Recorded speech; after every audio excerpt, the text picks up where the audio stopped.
What is up? I am Miguel Antonio, and this is the Live and Create podcast. It's where I interview artists and entrepreneurs about what it means to live a great life and create great things. And this is the pre-COVID edition. It's a series of interviews I did back in 2019, and even though a whole lot of time has passed since then, I wanted to get these out to you because I believe their stories have a lot of value to offer you. On today's episode, we have Paige Turner. She was just recently on NBC's The Voice and did really well. So 2020 has been awesome for her. But again, this interview happened back in 2019 before all that happened. And she breaks down for us her processes as a musician, as a creator. And she also talks about her decision to move to Seattle and what it's been like trying to establish herself in the scene there. Now, there's a lot of cameos from her dogs and her cat within the interview. So if you're listening to audio only, you'll hear a lot of dogs panting in the background. If you want to see all the cute animals, go check out the video online if you're just listening. And please be patient with us. As she references, we are a little sloshy in this because of the pre-interview wine, but it's great to hear her stories. It's great to hear her process. I hope you guys enjoy. The Live and Create podcast.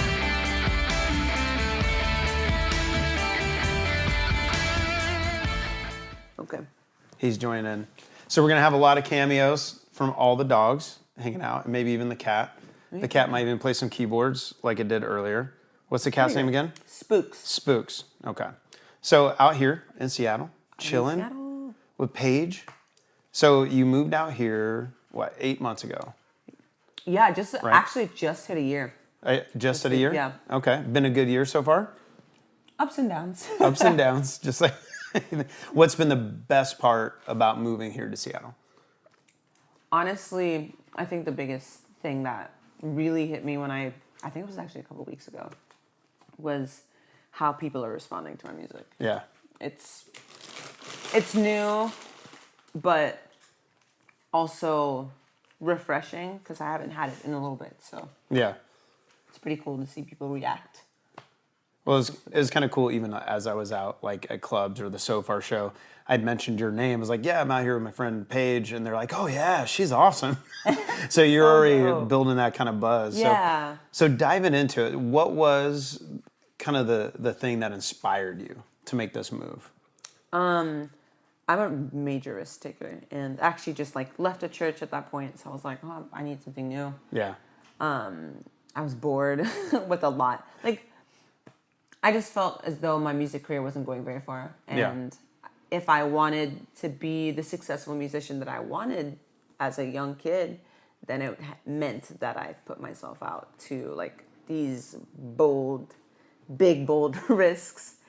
And I think I was talking to Ben McBee about it, and we were talking about a backpacking trip, and I was just researching the whole thing and kept looking at all the beauty of just Washington in general. You're like, oh my God. Yeah, and I was like, this is dude, nice. Yeah, I was like, Ben, this is where I'm moving. It's pretty nice. It's beautiful. And as you probably can't relate to this because maybe you can. I don't know how pop artists are, but as a pop artist, like as a pop artist, you probably don't think deeply, Miguel. I guess that was so rude. I realized it was rude, but I'll forgive you this one time. I didn't mean it how it came out. It came out so rough. I meant to say, as different genres, specifically, like I feel as though my genre, for some reason, even my old roommate would say, your music is so somber. And it's just like, it brings out the like raw, all the stuff that's deep inside of you, and which is a good thing. Yeah. But just like, I'm always in my feelings when you're playing your songs. So do you feel like it's had a better reception, like your genre, your vibe in this particular market? I don't even know why even. It's just I think because all the rain. They're probably, all in their feelings. They're all in the their time. freaking feelings. It's rained literally nonstop since I got here. It's so crazy.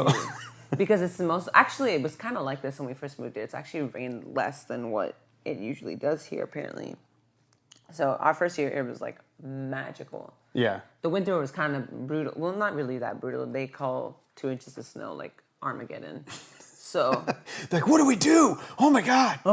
and none of them have, like, all of them have, like, not all of them, but majority of them have all-wheel drive, and they don't know how to drive those either, apparently. So, You're like, people, come on. seriously, don't you know how to drive in mother freaking snow? I have some friends who moved to Kansas City from upstate New York. Oh, And shoot. they're just sit there laughing when, like, we're freaking out about, 6 yeah. inches of snow. And they're like, dude, I have to, like, shovel out, like, 6 feet of snow Holy to crap. get to work. I forgot about that. Like, all those, like, really cold northern states. It's so crazy. But feeling a good reception, though. Yeah. Sounds like, with Yeah. your particular vibe, your particular Yeah, thing. I definitely feel as though my music has kind of, like, struck a chord. Nice. Well played. Well played. And you did some tours, right? Yes, I did my first tour this summer. Going down, you did San Francisco. I'm trying to remember where all did I you actually go? didn't do San Fran. I did. Oh, my bad. No, you're good. I did Eugene, Oregon, Portland, and then down to LA, then to Long Beach, and then back up here to do some more shows. Right on. So Very cool. Successful? Felt like it was a good run? It was, oh gosh, it was exhaustingly great. I met some amazing people. But when you got home, you're like, I'm going to sleep for 2 days. I'm going to sleep for like 10 days. Actually, I went right back to work the next day. But because you're hustling, because you're making it happen. Right, exactly. And tours, like, it never actually pays the greatest. Yeah, they can be rough sometimes. Yeah, you that's spend for more sure. than you expect to gain. So Like, see all the costs start adding up with the food Right. and the hotels, and you're like, how many people did we decide to bring? Why did we do that? why do we do this? It costs more. Yeah. And then Ben McBee, well, there you go, Ben. We got you on there. Plugged you twice. So for you, when did you start playing? When did that all grab a hold of you? I actually started playing piano when I was 14. Okay. That was a good time. I actually learned from one of my friends in church. She was like, hey, I noticed that you like to sing. Learn how to play piano. Because I think I was like doodling on the piano, like chopsticks or something. Yeah. The basic Like stuff. you do. Right. Like Like you do. one should do when they approach a freaking piano. Chopsticks is the first thing you should play. It's important. It is important. Fur least comes second, maybe. No, I started playing then, and actually I honestly think guitar was the last instrument I picked up. Really? Yeah. Walter. Of course, this is in the video. Walter. He's mad at the cat. He's mad We'll at do the a cat. play-by-play. Walter is mad at the cat. And the cat is coming to me. All the way. Hey, There you buddy. What's his name? go. Spooks. Spooks, that's right. I'm trying to get all the animals' names. All the out. animals. All right. What's up, Mr. Spooks? Spooks. There we go. Walter. This is the most animals that have been in any interview at this point. Yeah. So that's not too bad. So guitar was kind of the last thing Yeah, you it picked was. up? How old were you when you started playing that? I would say about 19, 20. Yeah. But it all started in the church for you. Yeah, also in the church. So it was kind of like a need kind of thing. But also I was like, I think I just started getting fed up of what I was writing on piano. I was Yeah. like, I can't. I'm in this shell and I need to be out of it. I'm in a rut. So I was like, I'm going to force myself how to play. And I think I raised money from just babysitting throughout the year and bought my first guitar. Nice. Yeah, it was janky. Jameson. I called it Midnight. Jameson? Yeah, Jameson. Amazon. I've never even heard of that. It's doo-doo. Guitar. Doo-doo. Oh my god. So you're not rocking that thing out when No, you're actually, touring right one now? of my friends has it. We traded it. He traded up, I hope. Yes, 'Cause two. I I've got a never heard of microphone. Oh, nice. To record it. Good trade. Throw it down. Yeah. So how much do you feel like the church in the beginning was like a big influence on you? Was it big, little, Huge. or? Huge. Huge influence. Like, I would write Christian songs all the time. I say Christian songs because it's a heavy word. Sprinkle some Jesus in there. Is that what you did? Little Yeah. Jesus on it. But I was actually the type of Christian writer, all the quotes possible, that didn't write like typical people. And that was a problem. I actually noticed it was a problem when I competed in Assemblies of God, National Fine Arts. Okay. I got in with this song that I wrote like a year prior to the competition. And I was like, oh, let's try it, see what it is. It was like my senior year. got in and I got there, and the song that I like sang was like this really like haunting song. It was like the cadence I think kind of went like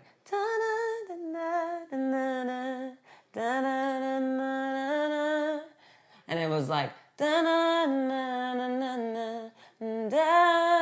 and it was way too dark for them. And darker words Yeah. as well. It was like, I think it was like, it wasn't like that dark, but it was like, I lift my voice to heaven, my help comes from you, Lord. But the overall vibe of the song it was is very way darker. dark. They're like, I feel so sad. What's going on? And you know, in the worship realm, that's like, it's like, give it 4 on the floor. Right. I want to be happy, raise my hands, right? and be excited. And the sad songs weren't really sad songs. They were like the convicting songs, but like, they were like I'm so bad. I'm so bad, but you're good. I'm so bad. Yeah. You're good. I love my Jesus, but But that was not the jam for you. Yeah, it was not. I follow that C.S. Lewis quote hard. I love your Jesus. Is it C.S. Lewis? Love Jesus, hate your Christians. That's Gandhi. That's Gandhi. That's Gandhi. Yes, but they both pair though. He had one about it too. Probably something similar, I imagine. Dang, I can't believe I misquoted C.S. Lewis. He's like one of my favorites. We had wine earlier. That's probably why. I'm blaming all the wine. Like, blame it on the wine. I'm sloshy. It's a little sloshy for the interview.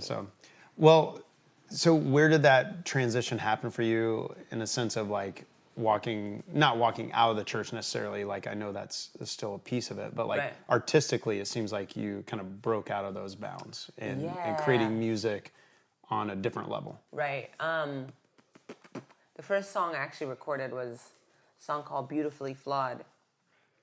And it is very much like, it has the Christian theme and everything, but it's subliminal. But I guess anybody that like, if they know me, they probably think that it's Christian. But if they don't know me, like I've actually had a lot of people, like secular people love it. Secular people, so stupid. But it was after that song when I started writing like different songs. And it was after I started working with Crystal Rose. And she's another dope KC artist. Yeah. She's legit. Yeah, she writes more of like, they're not really like love songs, but in that realm, in that realm. And I started hanging out with one of our old friends from the cause, and she was just like, well, love songs are what like sells. And I was like, yeah, it's true. It's true. It sucks, but I'm like, I refuse to be that person. So I just started writing from like the truth of me, which still pertains to God and still pertains to Jesus, but like it was more of a story instead of a facade. Right. So, instead of like Christian word language. salad with some guitar behind it, Yeah. you're trying to dig down into what you're thinking about. Yeah. Is that... Yeah, and what I'm feeling as a believer in Christ. Yeah. I think this is my unpopular opinion. If you hate me, I'm sorry. I think of what a lot of the Christian realm is missing is the like real truth. Like, of course, it's great to jump in the 4/4 beats and be excited and say, yeah, God is great. And, you know, it's great. But at the end of the day, like, there are people that struggle as Christians. Can't always be God is great. Like, sometimes it's why God. So you're striving to grab a hold of like the real life experience. Yeah, yeah. And I've always had the real life experience. So I feel like I've been privileged enough to have the real life. This is not what we're playing. To have the real life experience of stuff. I'm grateful for parents that kind of orchestrated that. So, yeah.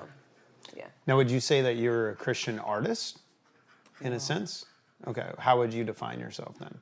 I would define myself as a hungry musician. I wouldn't exactly use the word artist. And the reason why I wouldn't say artist is because sometimes I don't view my stuff as art. Because to me, art is like, not always.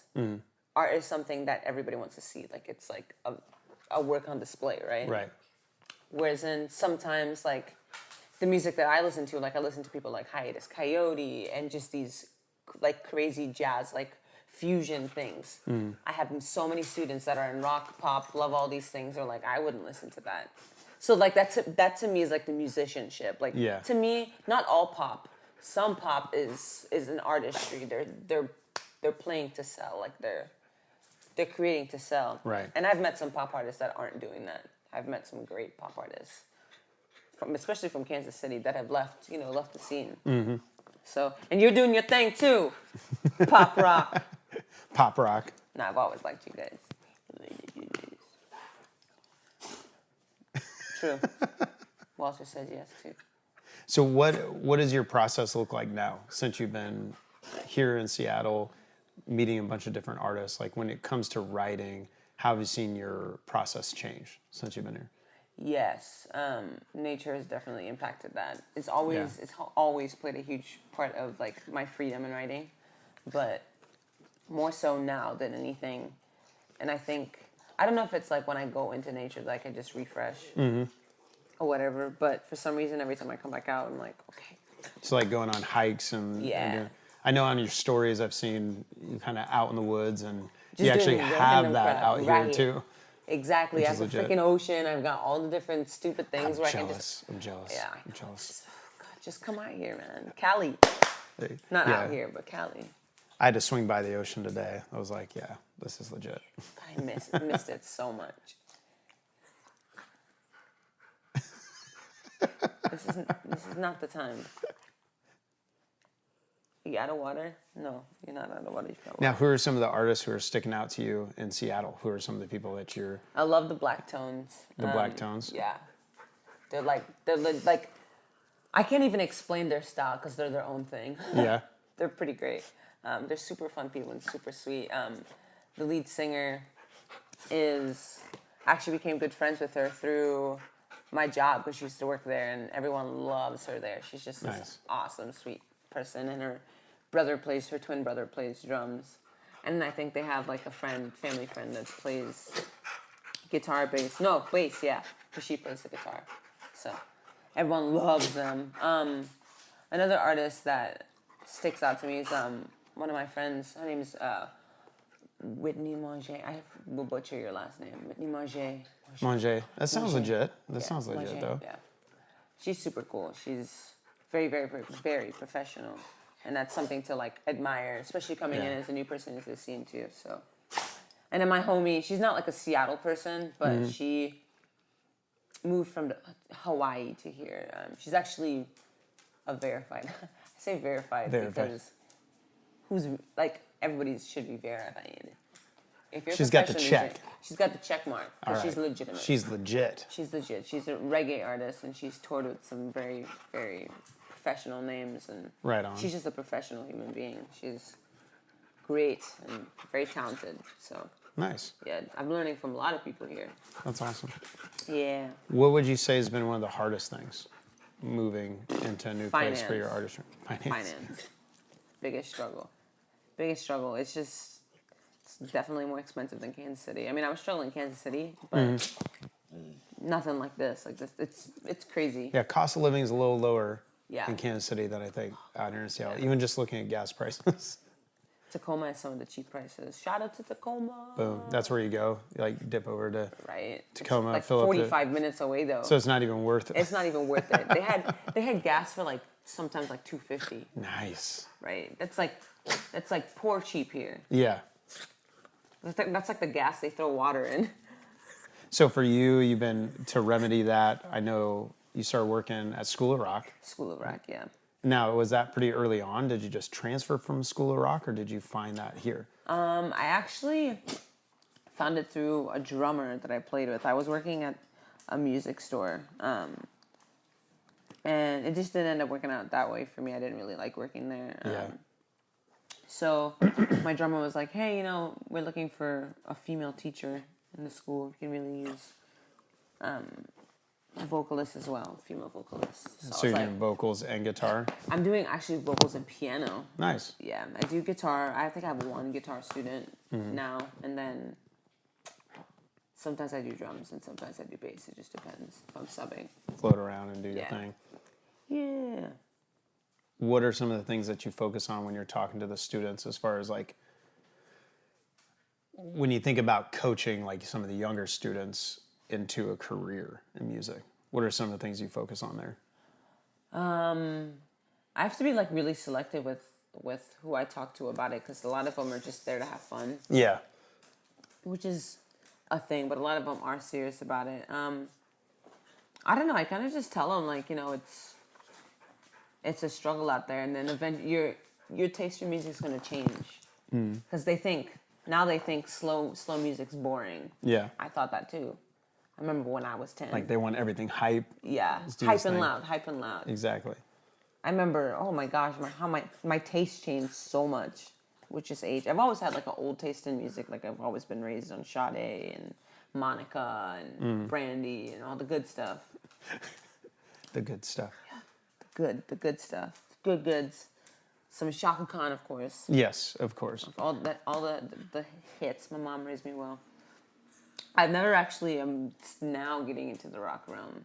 Which I don't mind. Like, I consider myself rock as well, too. Yeah. Like, you got an edge to what you do, so Yeah. I just figured rock was kind of a mainstream for you. No. As far as influence. I did like a little bit of it when I moved to America, though. Like, I loved, like, punk rock bands. Like, I started to, like, slowly get into it. Yeah. Like, I loved Christian rock bands. Like, I loved, what's the name of that band?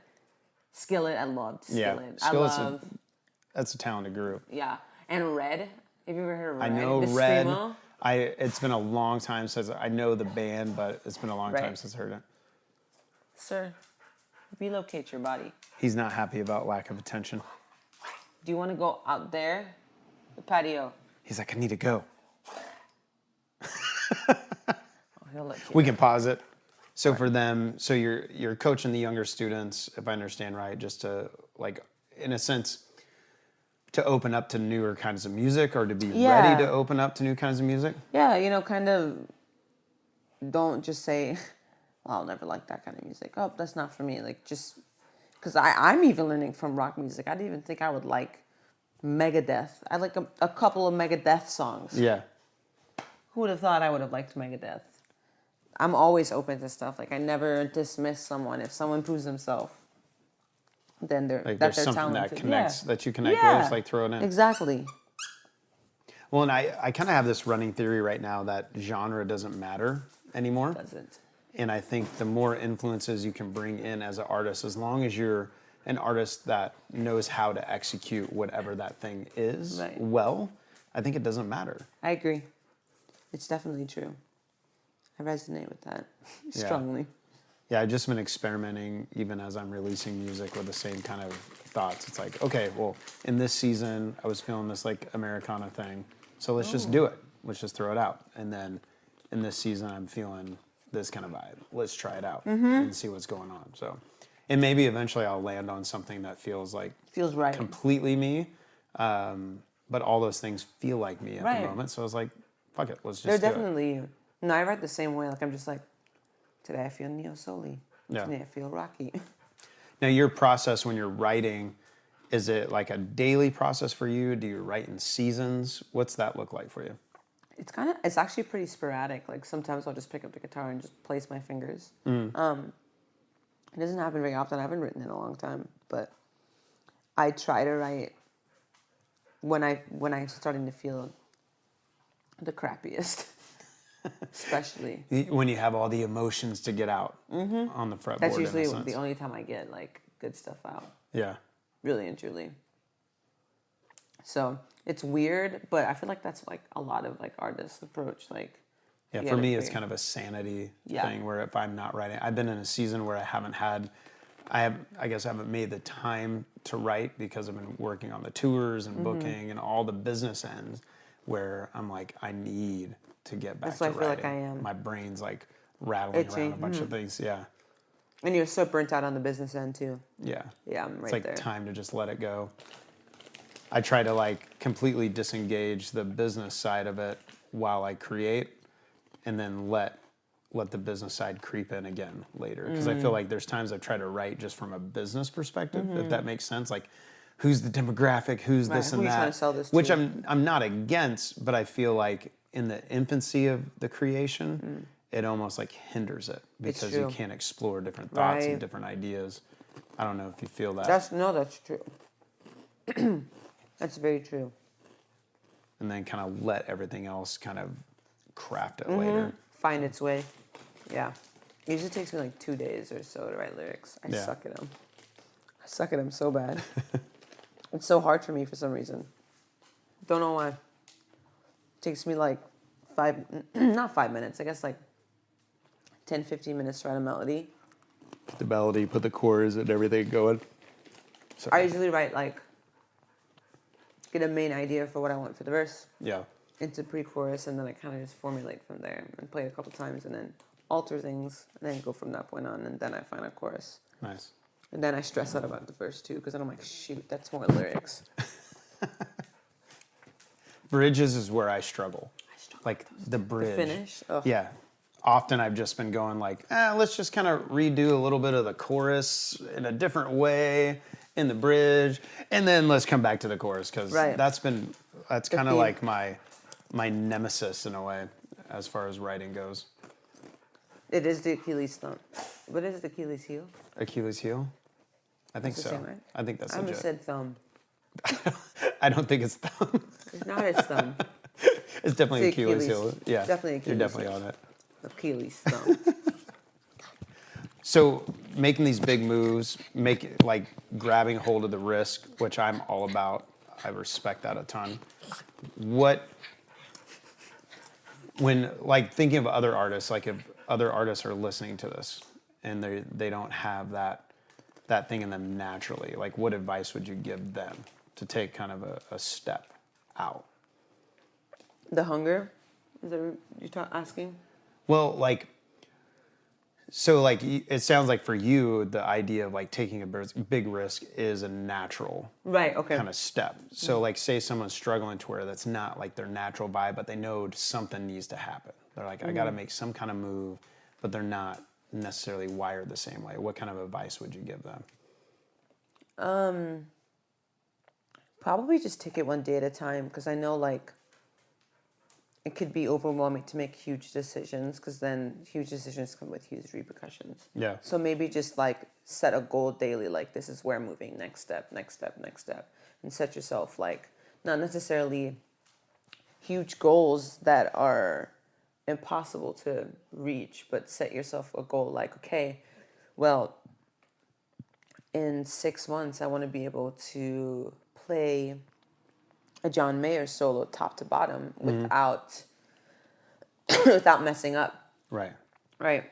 So it's just moves like that, like just wanting to better yourself, I think will always be the reason to go for the risk. Because the more that you want to progress in your career, the more that you see opportunities elsewhere, and the more fascinating and pleasurable the risk looks. Yeah. No, it makes sense. Like I often think of the same concept and the idea of like just taking the next step. Like what is the legit next step I need to do? And it seems like the moment I take it or I watch someone else take that step, then the 4 or 5 other steps that's next start opening up. Where through opportunity or just through mindset, like your mindset grows from that. So even if I hear you write, maybe for someone who's not ready for like just packing all the shit up, moving to Seattle and starting from scratch, maybe for them the next step would be just book your first show out of town. Right. In a way. Yeah. Like how does that feel? Yeah. And then start progressively growing Right. from there. Start building demographics around you. Yeah. Yeah. I dig that. That's awesome. Open for the local like favorite. Yeah. Make a goal to open for them. And after that, make a goal to not open for them, but be a part of their bill. Boom. And it seems like that kind of thing builds the confidence for the next level of risk, to where eventually maybe some of them can become the big risk taker. The more you see your potential, the more you'll go after it. Yeah. You can't. I'm not a person to sit on my hands, so if I see what I can become, like I'm going. It's like figure out how you're gonna do it. I'm gonna figure out how to get it, and if I have to claw my way all the way to the top, I'll do it. You're like, if I gotta claw my way all the way to I'm Seattle. just crazy. If I gotta claw my way all the way up from the bottom of the ocean, boom, I'll freaking do it. I dig it though. Just for some Cheetos. Just for Cheetos. Just for some Cheetos. They feel the same way about Cheetos. This is what being an artist is. Eating Cheetos. Eating Cheetos with your dog and cat. late at night, after work, when you still had to hold it down. Heck to the yes. So I love the idea of what makes people tick behind the scenes. And so that's the idea of live and create is part of wanting to also dive into like the philosophical thing behind all the nuances and all the day-to-day next steps of the business world, which I love that piece, but, diving into that. So this idea of living a great life, when it comes to you, just as a human being and as an artist, what does it mean to you to live a great life? Other than Cheetos, eating Cheetos with your dogs. Ooh, that's hard to beat. What would it mean for me to live a great life? I guess it would mean, I remember as a kid I wanted not exactly Beyonce fame, but just enough like fame to be recognized. Yeah.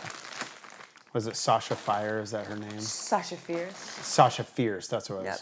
Pretty You didn't close. necessarily want Sasha Fierce. Yeah, I want but Sasha you wanted Fire. I want Sasha Fire. Okay. Just a little step down. A little step down. And then I was like, oof. Then I went through the worship thing and I was like, I don't want fame. Which is still very true. I don't want to walk down the street and be like, oh my God, that's Paige Turner, no. No, I don't want that for myself. All the paparazzis following around. I want it. enough fame that, some people that are willing to listen to my weirdness and like appreciate what it is to be like, they see me in the supermarket and be like, hey, what's up? Let's get a photo kind of thing. Like it's like a small interaction where I can still develop relationships with people, but I still have like a fat demographic. Yeah. I want a big demographic, but not so big that I can't live my life. Right. Enough to make a living, but not enough to like So send me to lock drugs you and in your alcohol. apartment. Right. Yeah. To send me off the mad end. Right, Rooster?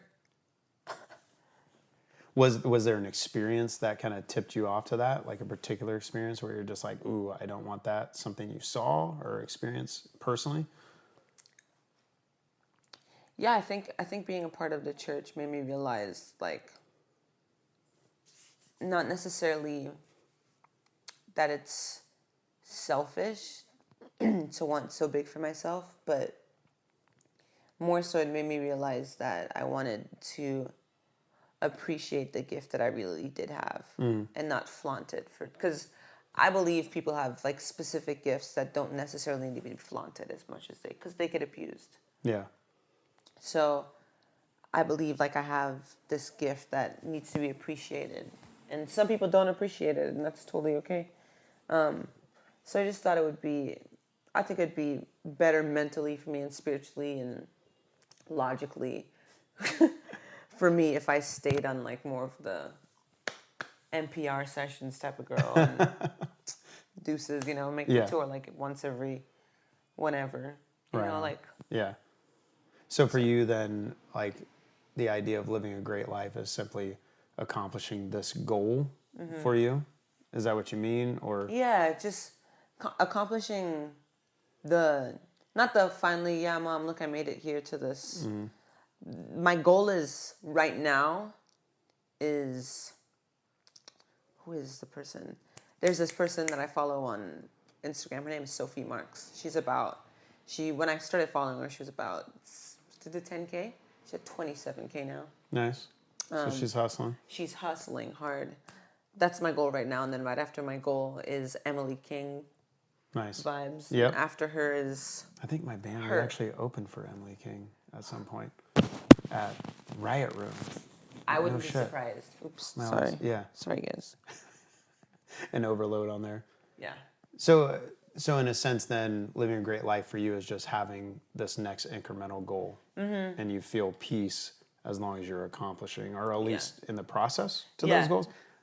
Am I right, or am I putting words in your mouth? So? No. I feel like that's accurate. I feel like I find peace in the process, the sucky process. Yes. The process. Sometimes it can be tough. There was a comedian I interviewed in LA, and he kind of defined it in a similar way, and it stuck with me where he said it's learning to love the process as much as wanting the goal, the end goal. And that really hit me, because it's like we can chase after this big dream or whatever it is, and one, we may never get there because percentages, right? It's like, the 0.001 who becomes Sasha Fierce, right? And so you better learn the journey on the way to that. I actually had a professor in college sit me down, a music professor, and he's like, "What do you want to do?" I was like, "Want to write, want to tour, and do all this." And he looks at me, and he mentioned a few people that are in our program. Mm-hmm. He's like, "Look at Jeremy, look at Justin." He's like, "They have more talent in their pinky than you or I have in our entire bodies," is what he says to me. I'm like, "Thanks, bro. This is great." And but he's like, if you want to accomplish this goal that you have to settle in and know that you can give 100% to it, and it may never happen. Right. But you have to be okay with the fact that that was good enough for you. Right. Like basically now when I distill it, it's like he was simply saying, like, you gotta love the process, because it's gonna be so. Basically, he's saying it's gonna be so hard for those cats, and they were like off the charts talented. He's like, it's going to be really hard for you.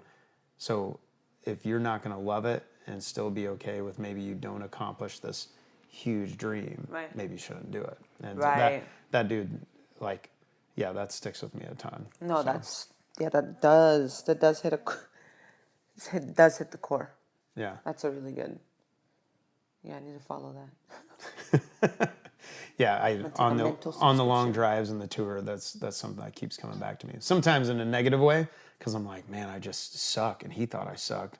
But the other side of it is the inspiration piece of like, no, let me dive in the process, work my ass off. Because there's always that person that's better than you. Always. So when you think of creating, writing, performing, creating your shows, crafting your brand, what does it mean to you to create great things? Oh, what does it mean for me to create great things? That's a hard question. I don't know. What does it mean for me to create things?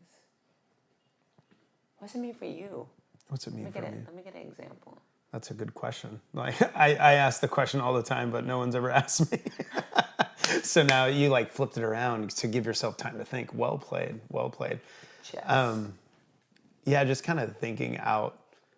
Like for me, I think it's creating things that impact others that also come from an authentic place from me. Which I think, to me, that's the magic of creating, because I feel like sometimes I can almost like journal through my music and through my songs, but sometimes it's so personal, I don't know if it's of any good use to other people. And we're in the business of performing for other people. So how do I take my own authentic experiences or thoughts or things I've observed and make them and craft them in a way that connects with somebody else? Like down to like, on this tour, I've seen a lot of different shows, a lot of different other artists. And sometimes I'm frustrated when I watch an artist who, it's almost like beauty for beauty's sake. Like they're brilliant at singing. You can tell they write some good songs, but they're kind of in their own world, even from a performance standpoint. And to me, it's such a miss, because you have a room of 50, 100 or something people, or more. I was at a showcase where there's like hundreds of students there, and there's some artists who are just in their own world. And it sounded good, but it just missed, because they still didn't find a way to take what they did and connect it with other people. So I think, at least right now, as you put me on the spot on that one, I think creating great things is about connection. For me, how do I connect my artistry to other people, whether it be live or in the recording process and the writing process? That's good. I like that. Okay. I can feed off of that. You're like, yeah, my answer too. All right, next question. No, I think mine is very similar. I desire for, like, I think impacting at least one person is like my biggest thing when I go to shows. I'm just like, if one person here is touched by me, that's all I need, because at least one person understands me. One of the things I started doing, no one take this because it's mine. I patent this right now. We'll put on this the Paige stamp on it. Copyright. No need for sound effects because I did it myself. I'm my own stunt woman. So, one of the things I really want to start implementing in the shows is the 5 main senses. Of course, there's like 7 other main senses people talk about. But I want to be able to incorporate it in to my shows. So when someone comes in, it's not just like, oh, it's sight and hearing, which sometimes people don't even supply people with sight. So I want to be able to give a performance, obviously, for it to sound good. I want to be able to do taste, which I'm not going to say what I'm going to do for taste. Okay. And I want to be able to do touch and what's the last one? Smell. Smell. Yeah. Smell as well, too. Interesting. Yeah. So I'm going to start doing that as of January, I think. That's a cool idea. Yeah. I dig it. So I have some pretty cool ways that I'm thinking about approaching it. And it's going to involve some pretty neato people. So. I like that, though. Yeah. Well, and again, like, kind of coming back to my own answer, like, anything I think an artist can do to grab an audience and bring them along with them. Yeah, take them on a journey. Make them feel like your family or something.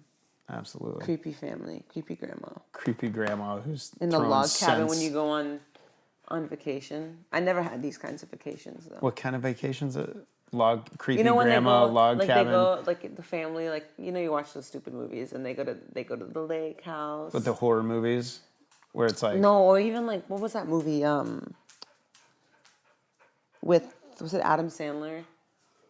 And Paul, with Chris Rock and Adam Sandler. Is it the one where Grown all Ups, of them? Grown Yeah. Ups, and they all go out there. Oh my gosh, those kind of movies. That's so pop of you to like that. I'm gonna judge you. I like some pop, some good pop. That's super poppy movies right there. good- I'm good judging pop. you right now. You know what I really like right now? What's that? What's this kid's name? I'm not a huge Sam Smith fan. Like I said, His I can voice, I can appreciate so good, music. though. I can appreciate the good music. Yeah. Dancing with a Stranger, love it. Oh, what you made me do? I wish somebody knew. Oh, baby, baby, dancing with a stranger. Love that song. Such a good His song. voice is just so perfect. Yeah. Everything about it. Oh my God. It's so good. Well, thanks for hanging out. Thanks I for appreciate having it. me. Thanks for breaking it down. Yes. And keep hustling out here. So Yes. Keep everybody coming knows your at name me. already. I'm so excited about that. That's legit. Didn't expect it. I don't know what's happening, to be honest with you. So It'll be cool to see what happens in the next year for you. That'll be really cool. I'm pretty excited. Thank you for listening to the Live and Create podcast. If you like what you heard, make sure you subscribe and leave a comment or a review. The Live and Create podcast.